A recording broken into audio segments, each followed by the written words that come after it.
What's going on? It's Astronaut H, and this is the What More Do You Want Network. Now, in this video, I will be discussing the Milwaukee Bucks signing free agent Myles Turner to a 4-year, $107 million deal.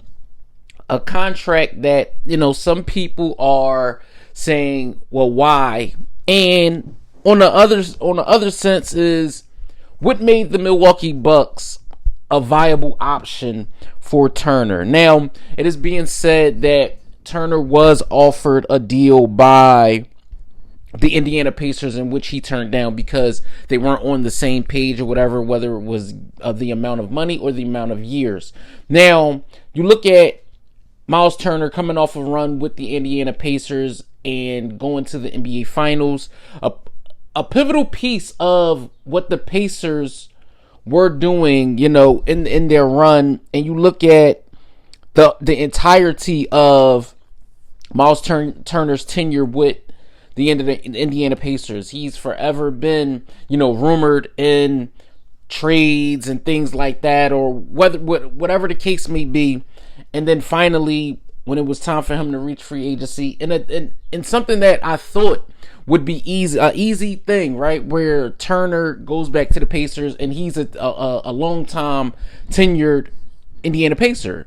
That is not to be. Now, in signing with the Milwaukee Bucks, I think the Bucks got a much better version of Brook Lopez. Now, we know Brook Lopez, he transitioned his game from what it was in Brooklyn, where it was more back to the basket. He can go out there, get you 20 and things like that on a nightly basis when he's prototypically the number one option. I feel like when I look at Myles Turner defensively, I feel like he's more capable at the rim protection. Now, don't get me wrong, Brook Lopez, rim protected, but I feel like Myles Turner is a better defender, if that makes sense. Pretty much, if you look at their stats as far as Brook Lopez and Myles Turner, like I said, I think it's a 1-to-1. Honestly, when you think about both players and you think about what the Bucks got and giving up. Not even giving up Lopez, right? Because Lopez moved on or whatever. You look at what both players are able to do on the floor, and I feel like the Bucks really got a better swing at this situation, because I like Myles Turner. I think he's a good fit. Of course, he'll be matching up in with Giannis, which will be really good to see. So you see Myles Turner, as far as rebounding, he averages about 7 a game, and he averages about 2 blocks per game. So again, like I said, when you look at Brook Lopez, who was averaging 14, the Bucks got a really good deal. Now, the contract is what, some people will say that's a lot of money. It's a lot of money. It's a lot of, there's